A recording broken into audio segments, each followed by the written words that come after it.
Hey everybody, welcome back to Race of History. Today we are going to do the song and the Sabaton history for Versailles. This is off of the new album from Sabaton. It may be the only song on there that I haven't gotten to yet. There may be another one, but this might be the last one that I haven't done. The last lyric video we did for them had the narration in it, so this one might too. I'm not totally sure. But I'm excited to get into it, so let's get it started. Sabaton, Versailles.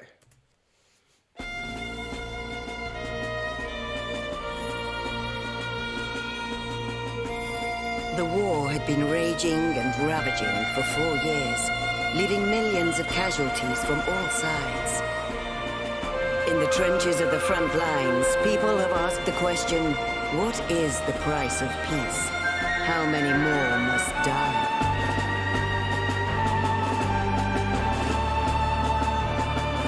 Exactly 5 years after the assassination of Franz Ferdinand, Germany is forced to sign an unconditional surrender. For the signing of this historical document, the French city of Versailles is chosen. Sign a treaty to change the world. Tensions fall and a peace unfurled. Nothing like what had come before.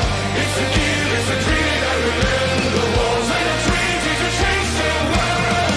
Tensions fall and a peace unfurled. Nothing like what had come before.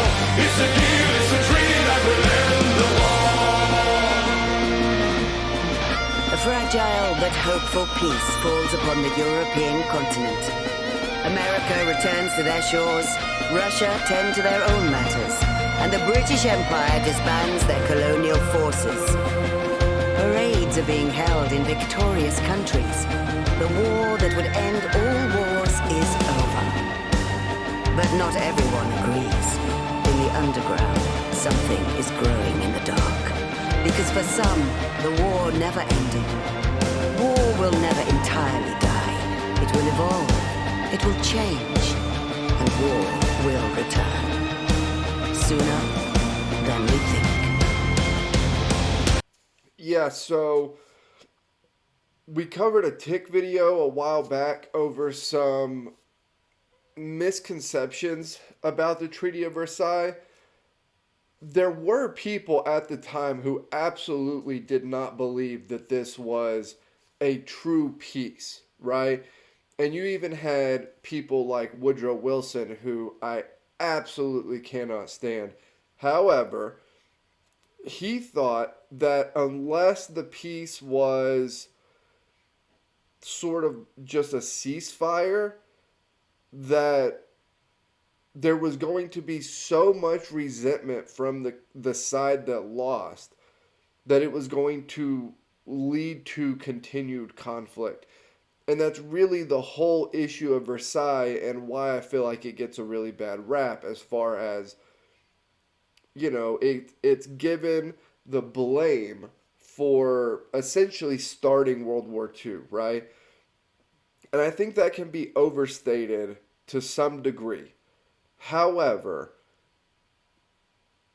I don't think that there was a way that the treaty could have been done with an unconditional surrender that wouldn't have led to, like, everybody had lost too much. So whoever won was going to want their pound of flesh. Whoever lost not only had the huge losses of, manpower and money and resources and everything like that, and just the misery of the last, 5 years basically. But they were going to have to essentially sign a treaty that gave somebody the short end of the stick. And I don't think there was a way that that would have been acceptable to whoever lost. Now, Germany obviously takes it and goes in a very dark direction. But imagine that the Brits and the French lost, and Germany puts on them a treaty similar to this, or even similar to the harsh treaty that they gave Russia. do you guys think that Britain and France would have just taken that and that would have been the end of it? Like, all right, everything's done now? Because I absolutely don't. And so, although I think it's a little unfair to put the blame for World War II on kind of the way that the Treaty of Versailles was put together and what it entailed, I think in general, the treaty was going to cause a later conflict just because of the nature of the war and the treaty itself, if that makes any sense. Sign a treaty to change the world. Tensions fall and the peace unfurled. Nothing like what had come before.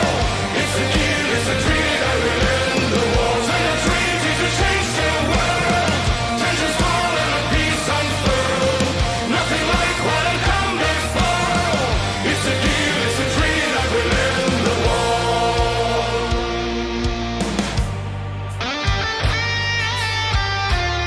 They even got the guitar solo in this one.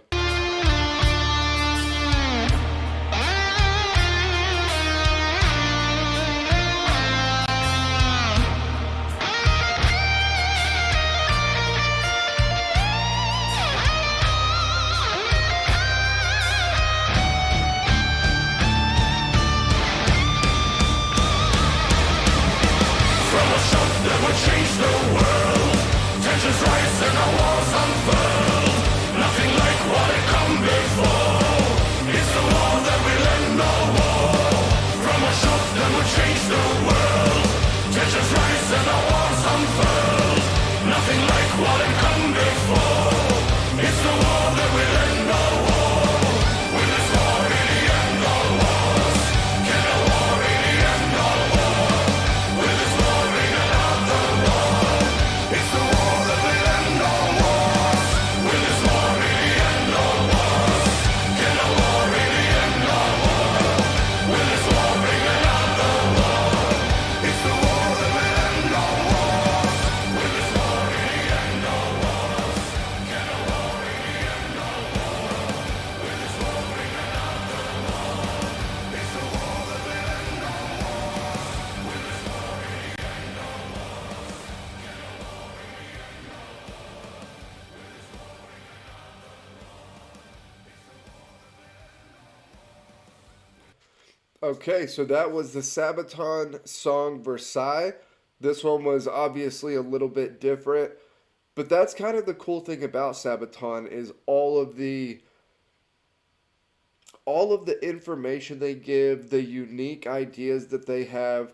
They're just a very they're a very unique band, you know, that just in general. That last part about is it really the war to end all wars? Can a war end all wars? And then is this war going to bring another war? Going into World War One, imagine like the craziness of the fact that a dying empire, not their leader, but an heir to the throne, nephew of the leader of the Austro-Hungarian Empire, is shot by a relatively small and I don't want to like insignificant is not the right word because they're not an insignificant country, but not a major global power, right? It's very odd that then is what leads into a major global conflict between essentially the major powers of the world. Like that's just an odd turn of events and looking into how World War One starts, it's one after another of odd events, unfortunate events, bad breaks, bad timing, miscommunication. I mean, it's just one thing after another. So all right, that was Sabaton's Versailles. I'm going to switch over now and do the Sabaton history for it. So I'll see you on a second. Okay, here we go. Sabaton history, Versailles. It will be what you make of it. Let's get into it. I'm Indy Nidell. And I'm Joachim from Sabaton. And you are watching Sabaton History, and this is Versailles.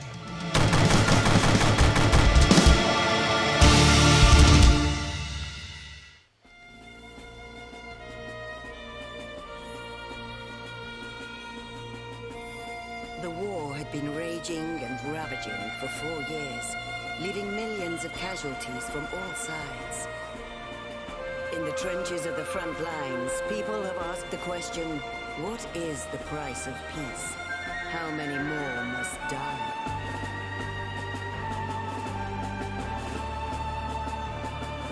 Exactly 5 years after the assassination of Franz Ferdinand, Germany is forced to sign an unconditional surrender. For the signing of this historical document, the French city of Versailles is chosen. Sign a treaty to change the world. Tensions fall and a peace unfurled. Nothing like what had come before. It's a deal, it's a treaty that will end the war. The Piguahaba is awesome. I've talked about this a lot. It's one of my favorite historical pieces of military kit. I cannot imagine being even a civilian in one of the belligerent countries of the time period. 100 years before this, you have casualties, really bad casualties for battles in the Napoleonic War that are these huge battles, right? Bad casualties, say at like Borodino.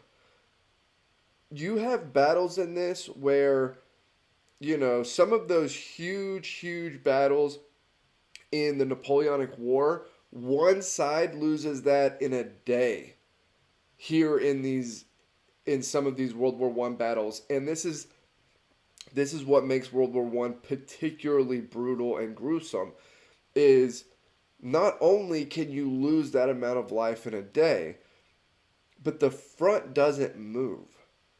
And so if you're there in the trench day after day after day, the casualties, so the people just thrown about, the horses, they're all just there day after day, year after year, for literally years on end. I cannot imagine the thought process of being a soldier or civilian of the time period when you learn that the war has actually ended.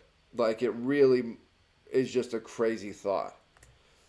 There are a lot of myths and misconceptions around the Treaty of Versailles, and most of them stem from people not knowing what it actually was. It was not the treaty that ended the First World War.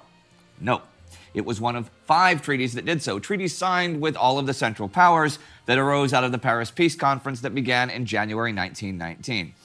In 1919, the majority of the world had not yet achieved rule by the people, but lived in dependencies under ruling families. And of those countries that had become nation states or constitutional monarchies, yeah, the Russian government and the German government are still calling their leader, it's not a direct translation, but it's pulled from the word Caesar.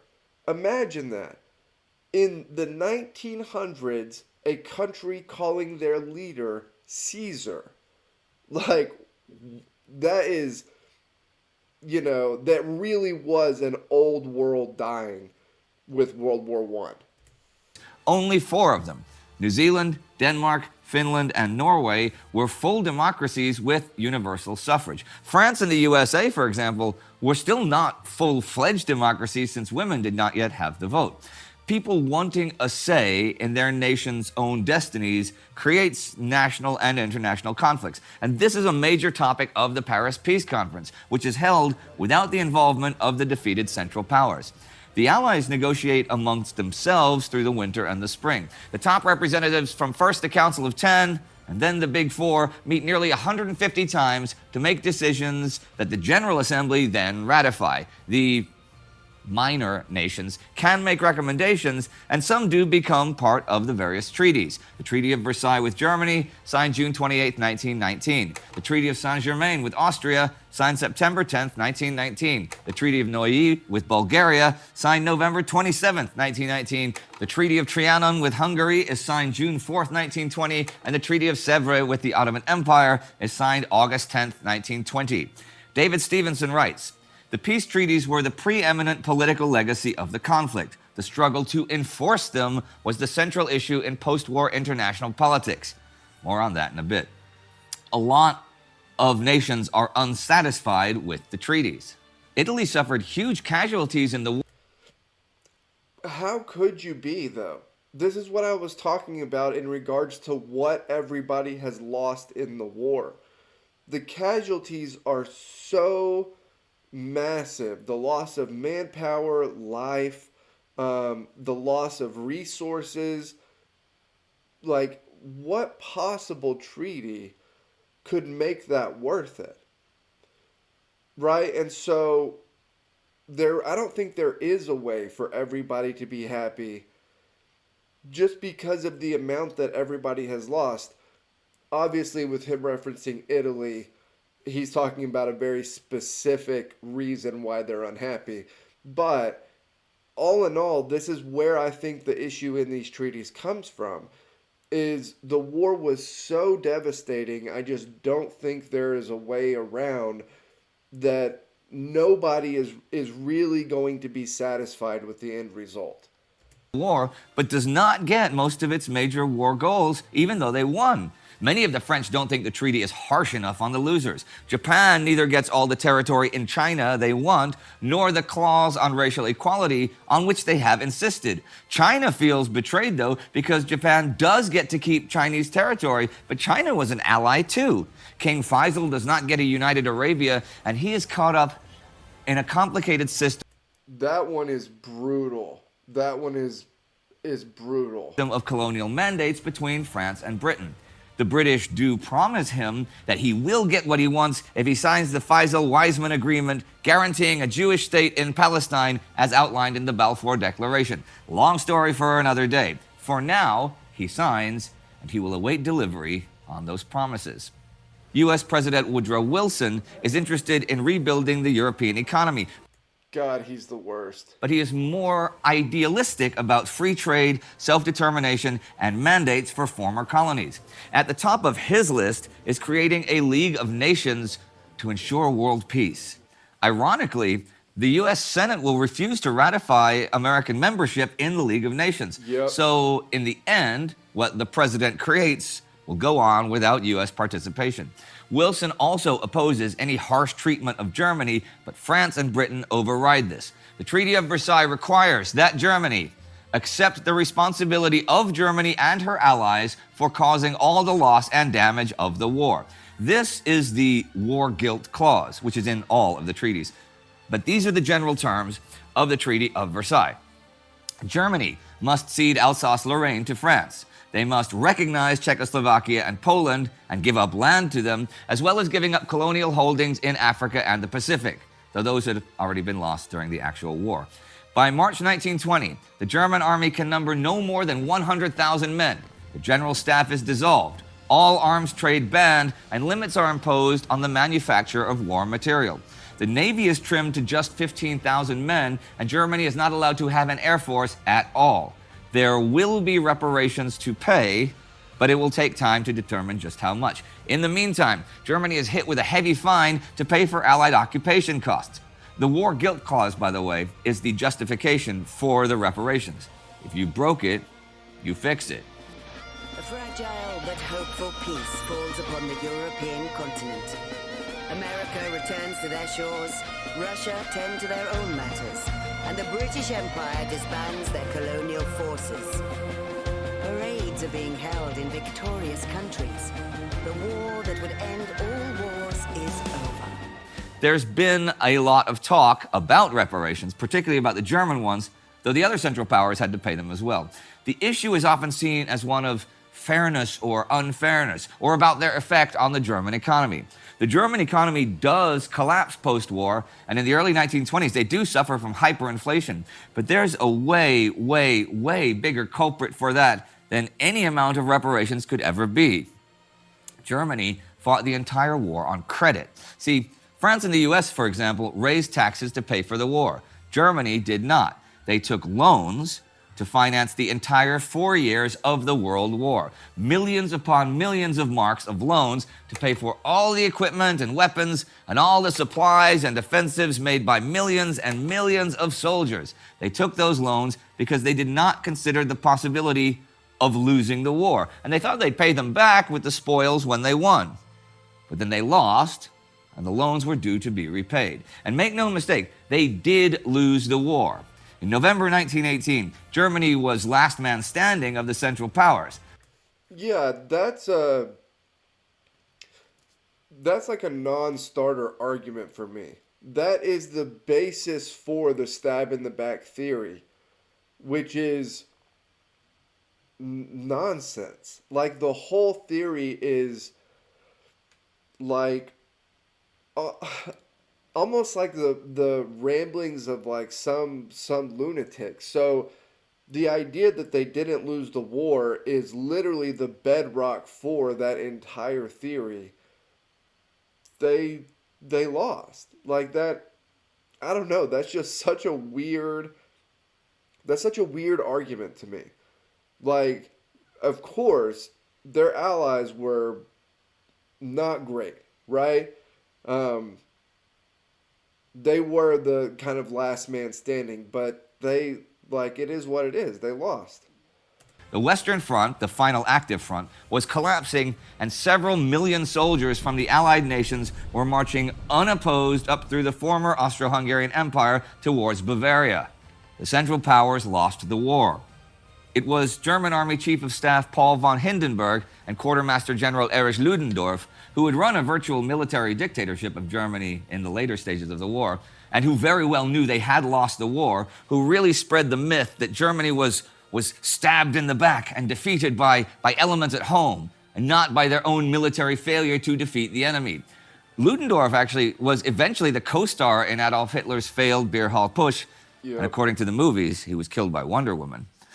But the stab in the back myth served several purposes, not just ego. See, if you didn't really lose the war, then any reparations, no matter how large or small, would be unfair. In fact, imposing them on an undefeated enemy would be a humiliation.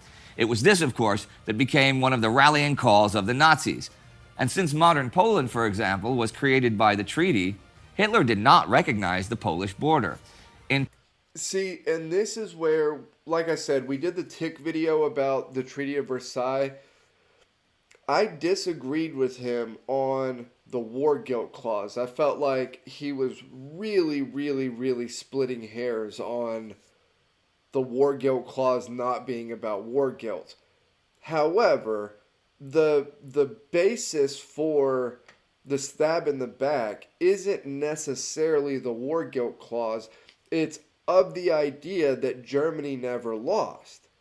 And so then, like Andy says here, reparations or war guilt or things of that nature are all unfair. They're all, they're all Germany being weak and taking these things that they don't deserve. And of course, because the idea is that they didn't lose. They never lost. In terms of amounts, the reparations were not unprecedented. Heck, Germany ended up paying less for World War I than the French had paid in 1871 after losing the far shorter Franco-Prussian War fought on their own soil.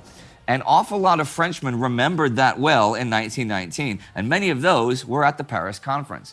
And one single year earlier, in 1918, after Russia had pulled out of the war after the revolutions, the Central Powers, well, Germany, forced the Brest-Litovsk Treaty on the Russians, which really was completely humiliating. So no one was exactly sympathetic when 15 months later the Germans complained, this is too harsh. It was a case of, don't dish it out if you can't take it. Yeah, and that's what I was getting at earlier with the treaty that they put on Russia, which was always a weird move to me because the Germans were trying to help the revolution in Russia. Like they had this big push towards getting, the czarist regime overthrown and having the Russian Revolution. So it always seemed like a weird move to me that once the revolutionaries took power, you then enforced this incredibly harsh treaty on them when, like, they were helping you. And I mean, legitimately helping you in some ways. The Germans literally sent Lenin back to Russia. Like, this was the plan. So it always seemed like a weird move to put this super harsh treaty on Russia with the revolutionaries that you kind of helped prop up and get going. I don't know. It seemed like a weird move. But yes, it was an extremely harsh treaty, and in comparison to the Treaty of Versailles, that's what I was saying earlier. It like they could have gone that direction. They could have gone the direction that Germany went with Russia. Now, And the French absolutely wanted to. in the hyperinflation period in Germany a few years later, it got to the point where literally your entire life savings could maybe buy a loaf of bread. And the Allies did not accept reparation payments in worthless, inflated German currency and wanted something backed in gold. That is true. Germany asked for a moratorium on the payments until they could get their economy sorted out. Britain said okay, France said no. Germany did soon sort out its economy, and the second half of the decade in Germany was even called the Golden Twenties, but by then the damage was done. The unfairness of the reparations and the illegitimacy of the treaty as a whole would be a rallying call in Germany in the 20s and 30s, especially by Hitler and the Nazis, although they did not become a major political party until the 1930 election, many years after hyperinflation was over. The war that would end all wars is over. Yeah, the issue wasn't hyperinflation. The issue was the collapse of the economy. Because one of the things that he doesn't get into here is that there is major investment in the German economy to kind of prop it up. A lot of this investment came from the US, and when the US economy collapses, it just about takes the whole world with it.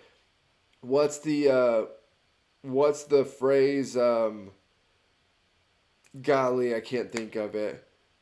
The U.S. sneezed, Britain caught a cold, and Germany nearly died.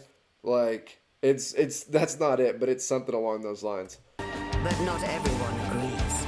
In the underground, something is growing in the dark. Because for some, the war never ended. War will never entirely die. It will evolve. It will change.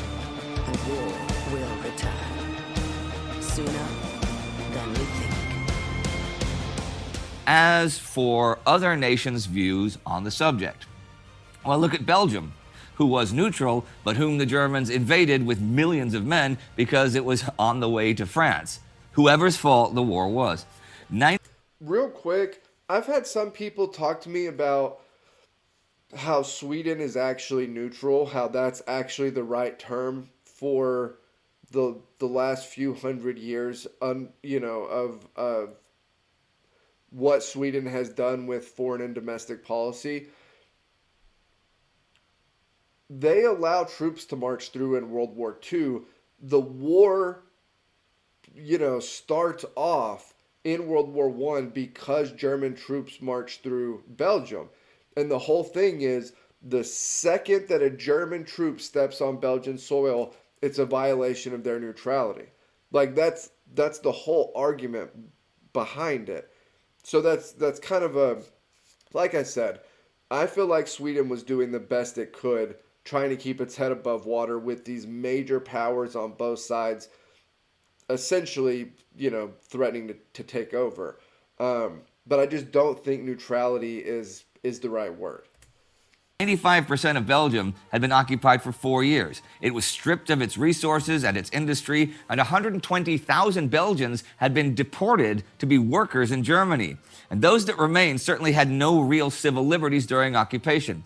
So while many people often wondered what the purpose of the war was, the Belgians did not. And they did not just want their land back, they wanted revenge and they wanted security. And this they expected from the peace settlement. One big thing that Wilson was really trying to push was national self-determination. Every national race should have its own lands. Considering that the U.S. was a nation made up of immigrants, though, Wilson's stance against multi-ethnic empires or nations was, well, kind of inconsistent. But in practical reality, the borders that were now drawn for these new nations caused 30 million Europeans to end up on the wrong side of their new national border. And that would have a huge effect on Europe the next 20 years. What had been Austria-Hungary was Wilson is just the absolute worst. divided into a variety of nations. But even the new Republic of German Austria, which soon became the Republic of Austria, and Hungary themselves were very much reduced in size. Both were now landlocked without ports as well, and Hungary was just 28% of its former size. Bulgaria also had to give up land, but not nearly as much. Army sizes were restricted for all of them. The treaty with the Ottomans, though, was never ratified by anyone, let alone enforced. Mustafa Kemal and the Turkish nationalist movement had created a state that was deemed to be not a successor state to the Ottoman Empire, and thus was not blamed or punished for the Great War.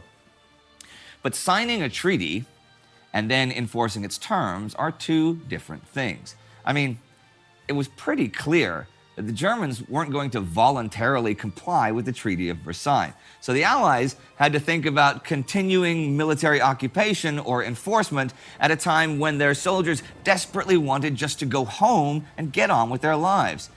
In many ways, the Allies' real failure with Versailles was the lack of resolve in enforcing its terms. In and of itself, the treaty certainly is not an inevitable link to World War II. There could very well have been a reconciliation with Germany, who could have continued to be kept militarily powerless. But the biggest problem facing the Allies after the treaties, all of the treaties, was the same problem they always had: disunity.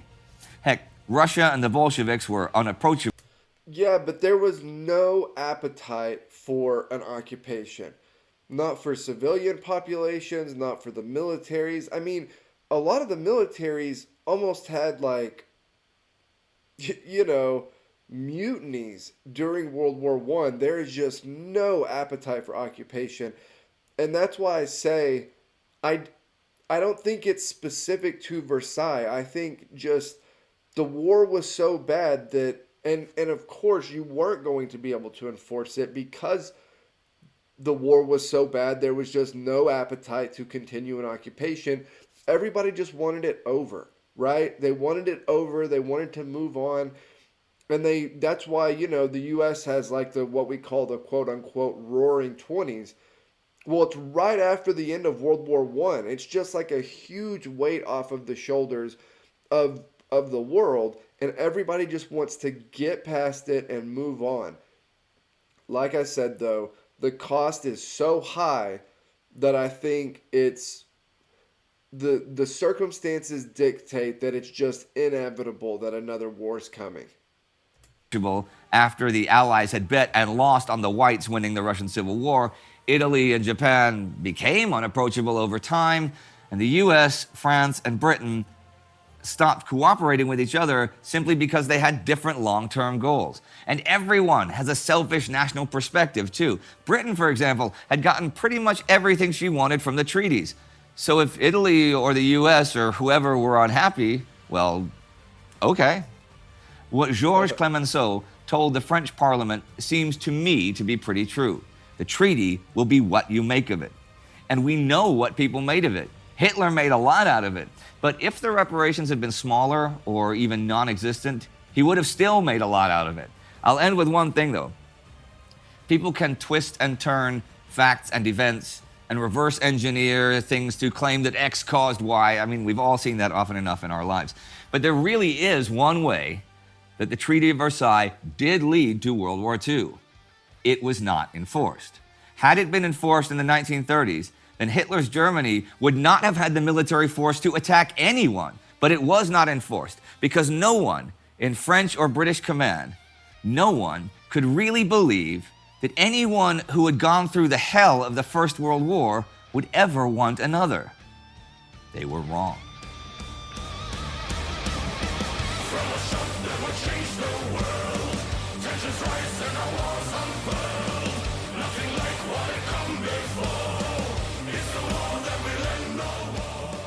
When you were writing Versailles, what were you actually thinking? Were you actually trying to think, oh, we've got a song, we're going to force some lyrics to it? Or were you thinking, let's write a song about Versailles and This came sort of at the same time as Sarajevo. As we were writing that and we were almost done with it, it actually started with Versailles before we were even done with Sarajevo. Because it's, I don't know if some of you realize, but the chorus is a mirror of each other. It's in minor in Sarajevo. Yeah. And then it's in major in Versailles. And Wait. Sabaton in a major key. Now, as we learned, no. I want you to cast your mind back to episode 2, Blood of Bannockburn, That's what we just did. That's perfect timing. when you specifically told me that was the only song Sabaton had ever written in a major key. And that was because of the bagpipes, right? Or I don't. Yeah, you have an amazing memory. I don't I've been remember. hosting these episodes as well, you know. So actually, I don't know the numbers of all the episodes, but I remember number 2 was Blood of Bannockburn, and I specifically remember it was the only song Sabaton had ever done in a major key. It was. I mean, we know how Sabaton's song construction is because we're Sabaton fans. So Yeah, well, we thought we wanted to have them as sort of distorted mirror images of each Okay. other. Sort of as in one is the start of the conflict and also start of the album. And one is, well... an end of the...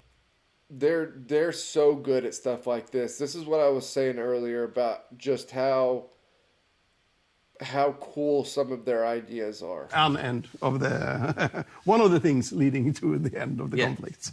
They sort of worked very well together, and they were... We thought we'd do perfect mirror images first, but it didn't work out because it turned out to be bad music. And I also believe it's the only time we used a sample of a flute. And I swore to myself I would never do that. You specifically swore to yourself, you looked in the mirror and said, Joachim, you are never going to use a sample of a flute. That's what keeps me up at night, man. That you used a sample of a flute, or that you want to, but you never did? I don't remember. If I'm honest now, I don't remember if it was a clarinet instead of a flute. Why didn't you get a real flute or a real clarinet? Didn't know any players, actually. Uh-huh. I mean, if we wanted... You're going to hear some in the comments. yeah. You know that. So. But if we would have wanted something, a big part of it, like we want a cello for this part. Oh, of sure. course, we get Tina, Yeah. we worked with a couple of times. Yeah, she is awesome. And we could do something cool with it. But here we're all only talking about something whispering Okay. in the background for a few seconds. And at that point, it makes no sense to get a real player. You said, but that music sucked. I'm like, what was so wrong with the music? I mean, in a sense, if you have the... it's always nice to use variations on a theme, like they use in classical music. Sure. But I found that if you really have this idea, I'm going to turn this thing from major into minor or vice versa. If you do it like an idiot and do it exactly as it can be done, Sure. it's usually it's not sounding very good. I mean, sometimes you're lucky and it actually fits.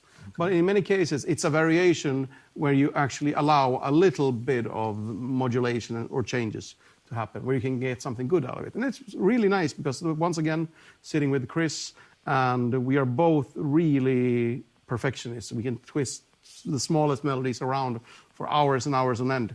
And it's a fun experiment, and I learned a lot by doing it because it is a bit of a different song and a different soundscape, I guess. Okay. And different Yeah. instrumentations. That's I like when we suddenly get to like a serious musical bit and stuff. Oh, sorry, guys. It's not going to happen again. I'm going to totally lighten it up and say, you learned a lot doing that. I'm like, you didn't learn how to play flute. Obviously. Because There are only there's a certain extent to how far I'm willing to learn, how much I'm willing to learn. have you ever been to Versailles? No, I have never been to Versailles. Neither Sarajevo nor Versailles. And I have not been to Normandy beaches. Say that out loud. No. I'm so ashamed. He's There not are saying some- it. Yeah. That is kind of crazy. You would think that would be one of the like they. I feel like they've gone almost everywhere. That's kind of wild. Okay, but I'll tell you what. Now, we are actually recording this in February.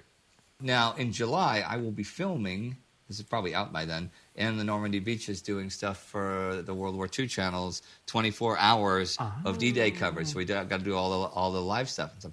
You should come down. I will. If I promise you right here, right now, and I got some witnesses here, I guess. If it is at all possible and it fits with our, With your schedule, with what we're doing. If I have time to come for a couple of days between festivals, I'd love to do that. That would be great. We could even go to Versailles. Although it's a bit of a hike to Sarajevo. Let's save that for another time. Okay, we're going to save Sarajevo for another time. Until we get the comments from the guys. Until we get the comments from the guys. Yeah, or the girls. No, I like that. Just we're leaving this generic, like it's like a can of food that says food on it. We're leaving it with a generic. Till we get the comments, then we'll do the thing, and then that's what we're gonna do. Okay, ladies and gentlemen, what have you been watching? Sabaton History. See you next time.